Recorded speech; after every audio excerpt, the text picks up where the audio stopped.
Professor Parvez, আমি জি, আপনার কাছে জানতে চাইছি জি। যে যুক্তরাষ্ট্রের সতর্ক অবস্থা কেন নিয়েছে? আপনি কি মনে করেন যুক্তরাষ্ট্র নিজেই কি ভেতরে তারা কোনো আমার মনে হয় না। হামলার এটা আশঙ্কা হচ্ছে আসলে করছে কিনা? এটা হচ্ছে যে আমার কাছে মনে হয় যে দেখুন এটার আসলটা কখন? আমরা কিন্তু অনেক সময় যুক্তরাষ্ট্রের ডোমেস্টিক পলিটিক্যাল কম্পালশনস তো জানি না।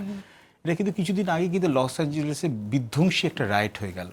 এবং এখানে হচ্ছে যে এখানে এবং আইস বলে যেটা আছে ইমিগ্রেশন পুলিশ যেখানে আছে এটা নিয়ে কিন্তু অনেক ক্রিটিসিজম হচ্ছে। তার আগেও কিন্তু ট্রাম্প এখানে হার্ভার্ডের এগেনস্টে বিদেশি ছাত্রদের এনরোলমেন্ট এটার এগেনস্টে গেলেন। Trump was also looking for a diversion. এবং অনেক সময় আমেরিকান পলিসিগুলো যে এখানে এখন প্রবলেমটা হয়েছে কি আপনার যদি মনে থাকে যে অনেক আমি আমি এর খুব প্রাসঙ্গিকভাবে বলছি একটা খুব ভালো একটা নাটক সিরিজ ছিল এখানে একটা বিখ্যাত বই সংসপ্তক। তো মিয়ার বেটা মিয়া এবং তার ছেলে ছিল কান কাটা রমজান। তো মিয়ার বেটা মিয়া যদি আমেরিকা হয়, কান কাটা রমজান হচ্ছে ইসরায়েল, মানে হচ্ছে ভৃত্য। তো ভৃত্য এখন হচ্ছে কি মনি বেচে আরও বেশি ক্ষমতাশীল হয়ে গেছে। এবং এটা দেখা গেল যে লাস্ট যে আমেরিকান যে প্রেসিডেন্ট ছিল যে ইসরায়েলের প্রতি একটা ইভেন হ্যান্ডেড কন্ট্রোল করতে পেরেছে সেটা হচ্ছে আইজেনহাওয়ার। যখন ইজিপ্টে যখন ইনভেশন করেছিল তখন হচ্ছে পুট স্টপ টু দিস এই ইংল্যান্ড বা গ্রেট ব্রিটেন ফ্রান্স ইসরায়েলকে।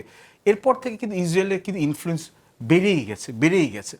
এবং যুক্তরাষ্ট্রে এখানে হচ্ছে ট্রাম্পও যেখানে ডিভিজিভনেসটা আছে সেখানে মনে করছে এটা ওয়ার গ্লোরি নেওয়ার জন্য। এবং আপনি বুঝতে এখানে হবে যে এটা মিলিটারি ইন্ডাস্ট্রিয়াল কমপ্লেক্স, যেটা আইজেনহাওয়ার বলেছিল। যেই যুদ্ধটা শুরু হলো, দেখুন চীনের এই যে ভারত পাকিস্তান যুদ্ধের সময় কিন্তু আপনি দেখেন পশ্চিমা বিশ্বের যেখানে হচ্ছে সমস্ত যারা ম্যানুফ্যাকচারার আছে তাদের কিন্তু শেয়ারসগুলো ডাউন হয়ে গেছে। তো ওরা দেখাতে চাচ্ছিল যে ওয়েস্টার্ন ওয়েপন্স আরও এফেক্টিভ। এটার জন্য কিন্তু দেখেন যখন যুদ্ধ শুরু হলো তখন আপনি যত মেজর যে আপনার হচ্ছে যে ওয়েস্টার্ন যেখানে আর্মস ম্যানুফ্যাকচার তাদের কিন্তু প্রাইসটা বেড়ে গেছে।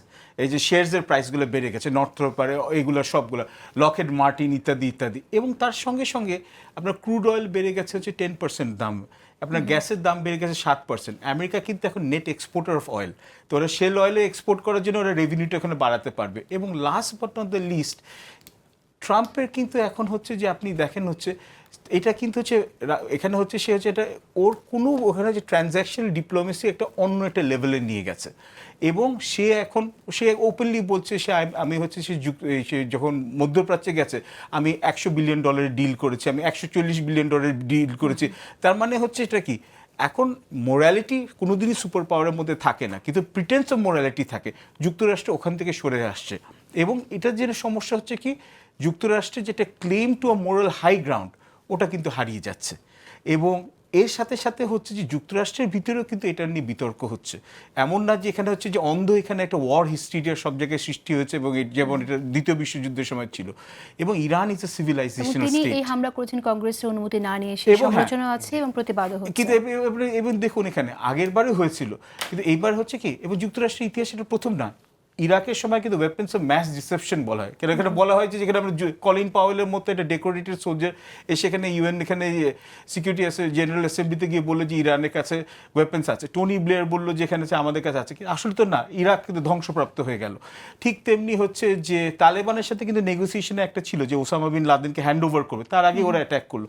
সো যুক্তরাষ্ট্র যত এইগুলো প্রিএমটিভ স্ট্রাইক করছে, না যুক্তরাষ্ট্রের ইন্টারেস্ট সিকিউর করা হচ্ছে, না ইসরায়েলের প্রসপারিটি মানে সেই স্টেবিলিটি ইনশিওর করা হচ্ছে, না মধ্যপ্রাচ্যে কোনো ধরনের হচ্ছে ইকোনমিক গ্রোথ বা স্টেবিলিটি বা সেফটি ইনশিওর করা হচ্ছে। তো আমার মনে হয় সব দিক দিয়ে এই পলিসি যুক্তরাষ্ট্রের ইনভলভমেন্ট ওদের সুপার পাওয়ার স্টেটাসটাকে আরও বড় হচ্ছে ড্যামেজ করলো। এবং ইরানের লোকদেরকে কিন্তু আবার যে ওদের মধ্যে ফ্র্যাকচার হয়ে গেছিলো ওরা কিন্তু একতাবদ্ধ হয়ে যাচ্ছে।